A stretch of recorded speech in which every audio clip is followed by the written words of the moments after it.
শীতের সন্ধ্যা। রাস্তা নীরব, চারপাশে কুয়াশা জমতে শুরু করেছে। রাহুল সাইকেল চালিয়ে ফিরছে গ্রাম থেকে শহরের দিকে। গ্রাম্য রাস্তার দুই পাশে ঘন জঙ্গল, বাতাসে একটা অদ্ভুত সোদা গন্ধ। আকাশে চাঁদ মেঘের আড়ালে লুকিয়ে আছে, আর রাস্তার মাঝে একটা পুরনো ল্যাম্পপোস্টের ক্ষীণ আলো। রাহুলের মন অস্বস্তিতে ভরে যায়। রাস্তার দিকে তাকিয়ে সে খেয়াল করে তার সাইকেলের সামনে রাস্তা যেন একটু বেশি অন্ধকার। মনে হয় কেউ যেন ছায়ার মতো তার পেছনে হাঁটছে। সাইকেলের গতি বাড়ায় সে।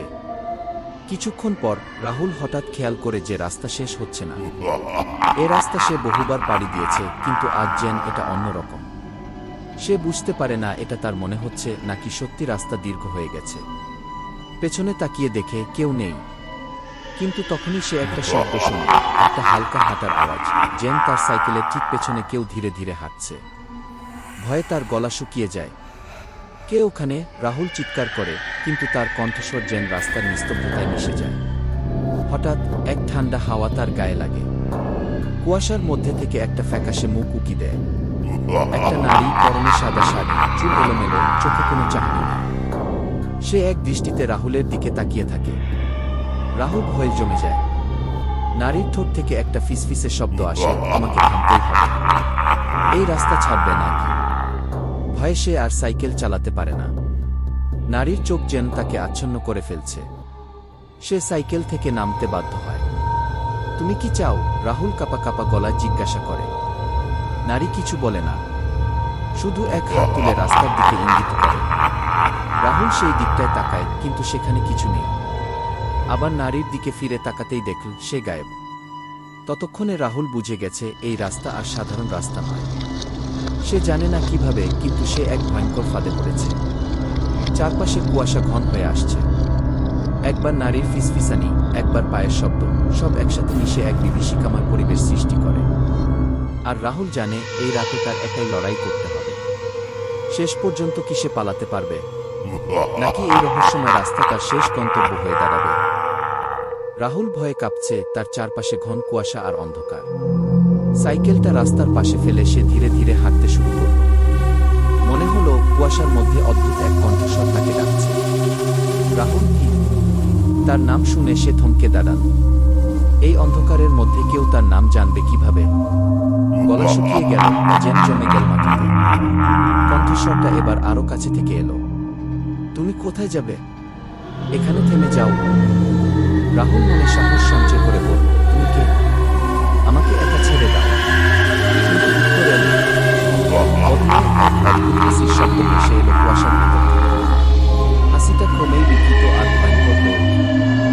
রাহুল পেছন ফিরে দৌড় দিতে চায়, কিন্তু তার পা যেন এক জায়গায় আটকে গেছে। ঠিক তখনই রাস্তার পাশের জঙ্গল থেকে কেউ বা কিছু বেরিয়ে এলো। সেই সাদা শাড়ি পরা নারী, কিন্তু এবার তার চেহারা আগের চেয়েও ভয়ঙ্কর। তার চোখে গভীর শূন্যতা, মুখে এক অমানসিক বিকৃতি।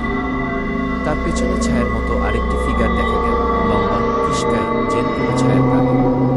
তুমি আমার ভুল করেছ, নারী বলল, তার গলা যেন মানুষের নয়।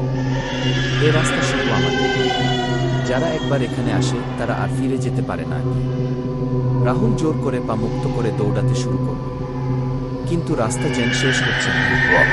কুয়াশার ভিতর দিয়ে দৌড়াতে দৌড়াতে তার মনে হলো সে একই জায়গায় ঘুরে ফিরে আসছে। সামনে ল্যাম্পপোস্ট, পাশে জঙ্গল, সব যেন ঘুরে ফিরে একই রকম। তখনই রাস্তার মাঝখানে একটা ছোট্ট মন্দির চোখে পড়ল। মন্দিরটা খুব পুরনো, চারপাশে আগাছা। রাহুল দৌড়ে সেখানে ঢুকে গেল। মন্দিরের ভেতরে একটা ছোট্ট প্রদীপ টিমটিম করে জ্বলছে। সে প্রদীপের পাশে বসে হাঁপাতে লাগল। কুয়াশার ভেতর থেকে নারীর কণ্ঠস্বর আর বিকৃত ছায়ার ফিসফিসানি এখনো শোনা যাচ্ছে। কিন্তু মন্দিরের ভেতর আসার পর সে বুঝি এখানে ওরা ঢুকতে পারছে না। তোমাকে এখান থেকে বেরোতে হবে। মন্দিরের কোণ থেকে একটা কণ্ঠ ভেসে এলো। রাহুল চমকে তাকাল। মন্দিরের ভেতর এক বৃদ্ধ সন্ন্যাসী বসে আছেন। তার গায়ে সাদা কাপড়, চোখে গভীর তীক্ষ্ণ দৃষ্টি। ওরা তোমাকে চায়, কারণ তুমি ওদের ডেকেছ, বৃদ্ধ বললেন। আমি ডাকিনি, রাহুল চিৎকার করল। ওরা নিজেরাই এসেছে। বৃদ্ধ মাথা নাড়লেন। তুমি হয়তো বুঝতে পারছো না, কিন্তু এই রাস্তার কিছু নিয়ম আছে, আর তুমি সেই নিয়ম ভেঙেছ। একমাত্র উপায় হলো তোমাকে ওদের শিক থেকে মুক্ত করতে হবে, কিন্তু সময় খুব কম। কি করতে হবে? রাহুল জিজ্ঞাসা করল, তার গলা কাঁপছে। বৃদ্ধ একটা পুরনো লোহার তলোয়ার রাহুলের দিকে বাড়িয়ে দিলেন। এই অস্ত্র নিয়ে সেই নারীর ছায়াটিকে ধ্বংস করতে হবে। ছায়া ভাঙলে ওর শক্তি শেষ হবে। কিন্তু মনে রেখো, সাহস ছাড়া কিছুই সম্ভব নয়। রাহুল তলোয়ার হাতে তুলে নিন। তার ভেতর ভয়ের সঙ্গে সঙ্গে একরকম তীব্র জেদ জন্ম নিন। ওরা আমাকে আটকে রাখতে পারবে না, সে বলল দৃঢ় গলায়। বৃদ্ধ একবার মাথা ঝাঁকালেন। যাও, তোমার লড়াই শুরু হল। রাহুল মন্দির থেকে বেরিয়ে এলো। বাইরে অপেক্ষা করছিল সেই সাদা শাড়ি পরা নারী আর তার বিকৃত ছায়া।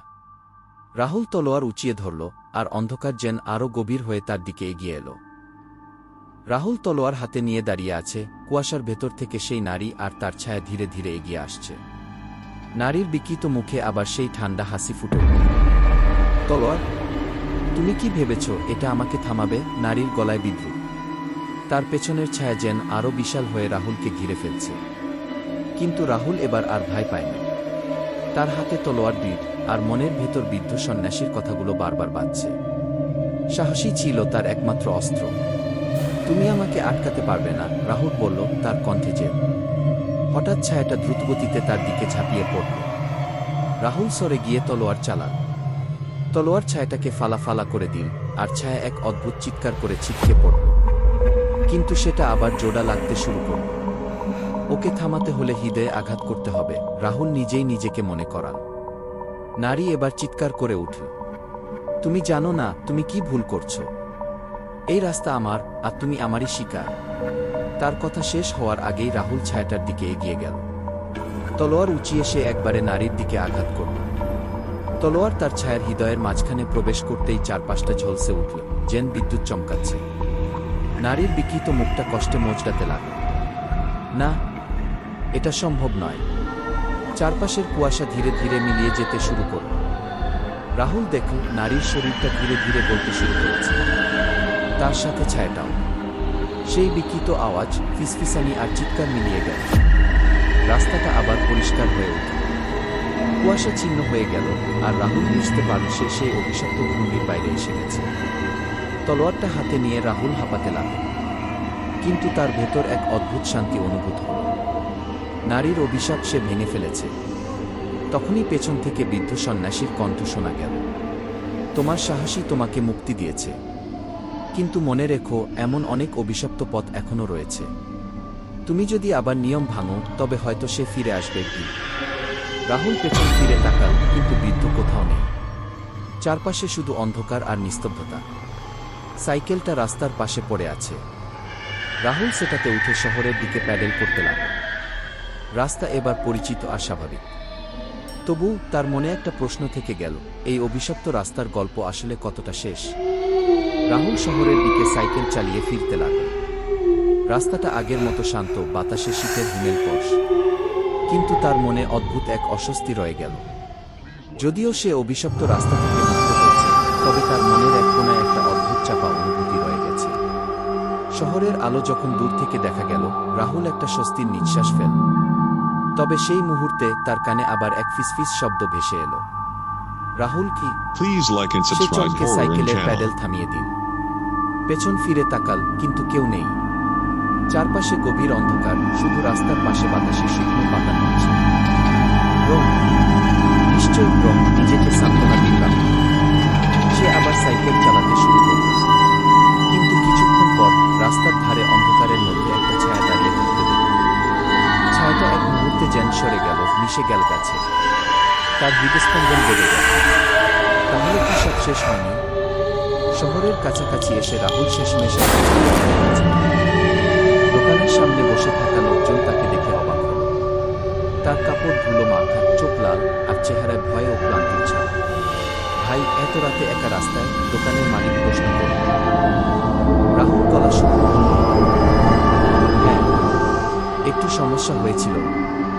তখন দোকানের এক বৃদ্ধ লোক তার দিকে তাকিয়ে বলল, তুমি কি সেই পুরনো রাস্তা দিয়ে এসেছ, যেখানে কুয়াশা ঘিরে থাকে? রাহুল চমকে তাকাল। আপনি কি জানেন সেই রাস্তা সম্পর্কে? বৃদ্ধের চোখ সংকুচিত হল। জানি, ওখানে এক নারীর আত্মা ঘুরে বেড়ায়। বছর 20 আগে সে সেই রাস্তায় মারা যায়। তখন থেকেই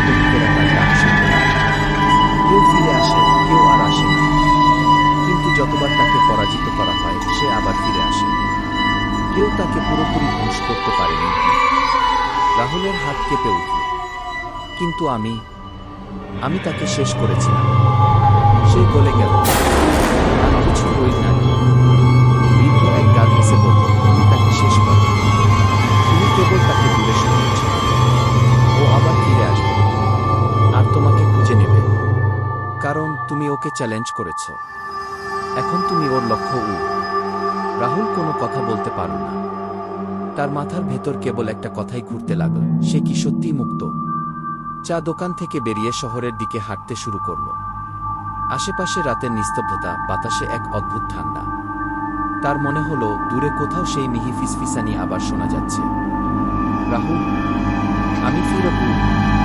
রহস্যময় পর্ব ৫। রাহুল বাড়িতে পৌঁছানোর পরও তার মনের অস্বস্তি কাটল। পুরো রাত সে জেগে কাটাল, বারবার মনে পড়ল বৃদ্ধ লোকের কথা আর সেই নারীর ব্যক্তিগত। জানালার বাইরে তাকিয়ে সে এক মুহূর্ত মনে করে যেন কুয়াশা তার পেছনে এসে দাঁড়িয়েছে। পরের দিন সকালে সে সিদ্ধান্ত নিল এই রহস্যের শেষ সে নিজেই বের করবে। বৃদ্ধ সন্ন্যাস আর নারীর অভিশাপের সূত্র খুঁজতে গিয়ে তার মনে হলো এসব কিছুর পেছনে হয়তো একটা বড় কারণ আছে। সে গ্রামের দিকে ফিরে যাওয়ার পরিকল্পনা করল। চা দোকানের বৃদ্ধ লোক আর সন্ন্যাসীর খোঁজে সেখানে পৌঁছাল। কিন্তু আশ্চর্যজনকভাবে বৃদ্ধ দোকানদার তাকে দেখে বলল, ভাই, আপনি তো প্রথমবার এখানে আসছেন। আগে তো দেখিনি আপনাকে। কি? রাহুল স্তম্ভিত। কিন্তু আমি গত রাতে আপনার দোকানে ছিলাম। আপনি আমাকে অভিশপ্ত রাস্তাটা নিয়ে বলেছিলেন। বৃদ্ধ মৃদু হেসে বলল, আপনি ভুল করছেন। গতকাল রাতেও আমি এখানেই ছিলাম, কিন্তু আমি কাউকে এসব কথা বলিনি। রাহুলের মনে হলো তার শরীরটা যেন নরম হয়ে গেছে। তাহলে সে কার সাথে কথা বলেছে? তিনি তবু নিরাশ মাত্র। গ্রামে খোঁজখবর করতে গিয়ে সে এক পুরনো লোকের সন্ধান পেল, যিনি নাকি বহু বছর ধরে অভিশপ্ত রাস্তার কাহিনী জানেন। লোকটি ধূসর চুলে ঢাকা মাথা আর দৃষ্টিতে গভীর জ্ঞান, বলল, তুমি যদি সত্যি সেই পথ দিয়ে ফিরে এসে থাকো, তাহলে তুমি শুধু এক রহস্যের অংশ। তুমি এখন সেই অভিশাপের কণ্ঠস্বর। সে তোমার থেকে মুক্তি চায় না। সে তোমাকে টেনে নেবে তার সঙ্গে, সেই চক্রের ভিতরে যেখানে কেউ ফিরে আসে না। রাহুল বিষণ্ণ মুখে বলল, তাহলে উপায় কি? কিভাবে মুক্তি পাব? লোকটি একটা পুরনো পুঁথি বের করল। এই পুঁথিতে লেখা আছে সেই আত্মার শিক্ট কোথায়। কিন্তু মনে রেখো, সে যা ছিল তা থেকে এক ভয়ঙ্কর শক্তিতে রূপ নিয়েছে। তাকে পুরোপুরি শেষ করতে হলে তোমার নিজের সাহস আর আত্মত্যাগ প্রয়োজন। তুমি কি তৈরি? রাহুল কিছুক্ষণ চুপ করে নিল। নারীর বিকৃত মুখ আর ফিসফিসানি যেন তার চারপাশে ভেসে বেড়াচ্ছে। তারপর সে দৃঢ় কণ্ঠে বলল, হ্যাঁ, আমি তৈরি। পুঁথি খুলে লোকটি বলল, তাহলে শোনো। সেই নারীর আত্মা ওই পথের মাঝখানে যেখানে পুরনো বটগাছটা আছে, সেখানে আটকে আছে। তার হৃদয়ের মধ্যে দিয়ে একটি কালো পাথর। সেই পাথরই তার শক্তির উৎস। পাথর ভাঙলে অভিশাপ ভাঙবে। কিন্তু সেই কাজ সহজ নয়। তার শক্তির উৎস। পাথর ভাঙলে অভিশাপ ভাঙবে, কিন্তু সেই কাজ সহজ নয়। তাকে একবার মুখোমুখি হতে হবে। রাহুল ভয় অনুভব করল, কিন্তু তার জেদ তাকে আটকাল না। রাহুল এবার কিভাবে সেই নারীর শক্তি ধ্বংস করবে? নতুন বিপদ কি অপেক্ষা করছে তার জন্য? পরের অংশে তার শত্রুর মুখোমুখি হতে চলেছে রাহুল। রহস্যময় পথ পর্ব ৬। রাহুল পুরনো লোকটির কথা শুনে কিছুক্ষণ চুপ থাকল। সে জানত যে এই পথে যেতে হলে তাকে শুধু সাহসী না, বিশাল এক আত্মবিশ্বাসেরও দরকার। নারীর আত্মা, যে এত বছর ধরে অভিশাপের কণ্ঠস্বর হয়ে মানুষের জীবনকে অন্ধকারে ফেলে দিয়েছে, তার সামনে দাঁড়ানো সহজ হবে না। কিন্তু রাহুল জানত, সে যদি এই যাত্রা শেষ না করে, তবে তার জীবনে শান্তি কখনোই আসবে না। গ্রাম থেকে বেরিয়ে রাহুল হেঁটে চলল সেই অভিশপ্ত রাস্তার দিকে। পথে ধূসর মেঘে ঢেকে গেল। বাতাসে শীতলতা বাড়ল, যেন সব কিছু তাকে সতর্ক করার জন্য প্রস্তুত। প্রতি পদক্ষেপে তার মনে পড়ছিল কেউ যেন তাকে অনুসরণ করছে। অবশেষে সে পৌঁছল পুরনো বটগাছের কাছে। গাছটির নিচে অন্ধকারে ঢাকা একটি কালো পাথর ছিল। তার আশপাশে অদ্ভুতভাবে বাতাস ঘুরছিল। রাহুল জানত এখানে কিছু ঘটতে যাচ্ছে। সে মনঃসংযোগ করে পাথরের দিকে এগিয়ে গেল। কিন্তু ঠিক সেই সময় পেছন থেকে একটি নারীর ভেসে আসা কণ্ঠস্বর তার কানে পৌঁছল। তুমি এখানে কি চাও, রাহুল? ওই কণ্ঠস্বরটিতে এক অদ্ভুত মিষ্টিতা ছিল, কিন্তু তাতে ভয়ঙ্কর এক শক্তি। দাঁড়াচ্ছিলে, আজ আমি তোমার সম্মুখীন। আমি তোমাকে শেষ করতে এসেছি। নারীর কণ্ঠস্বর আরও তীব্র হয়ে উঠল। তুমি কি জানো, তুমি একবার এখানে আসলে ফিরে যেতে পারবে না। এই পথেই তোমার মৃত্যু লুকিয়ে আছে কি? রাহুল কাঁপতে থাকা হাত দিয়ে পাথরটি ধরল। হঠাৎ পাথরের মধ্য থেকে এক দারুণ শক্তির উত্তেজনা অনুভূত হল। সাদা আলো উজ্জ্বল হয়ে উঠল এবং সেই নারীর বিকৃত চেহারা সামনে এসে দাঁড়াল। তার চোখগুলো একে অপরকে ছিঁড়ে ফেলতে চাচ্ছিল এবং তার মুখে অসহ্য এক হাসি ফুটে উঠল। রাহুল গভীর শ্বাস নিল এবং নিজের পুরনো ভয়কে পাশ কাটিয়ে তলোয়ারটি তুলে ধরল। সে জানত এখনই এই শক্তিকে শেষ করতে হবে। নারী তার দিকে তীব্র গতিতে ছুটে আসছে। রাহুল এক মুহূর্তের জন্য থেমে গেল, তারপর তলোয়ারটি শক্ত হাতে ধরল এবং কালো পাথরের দিকে ধরল।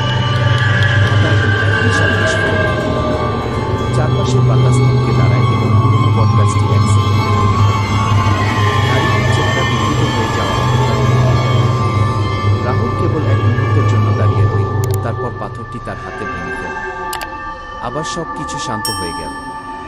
নারীটির আত্মা বেঁচে না ফিরে চলে গেল, আর রাহুল বুঝতে পারল যে সে অভিশাপ থেকে মুক্তি পেয়েছে।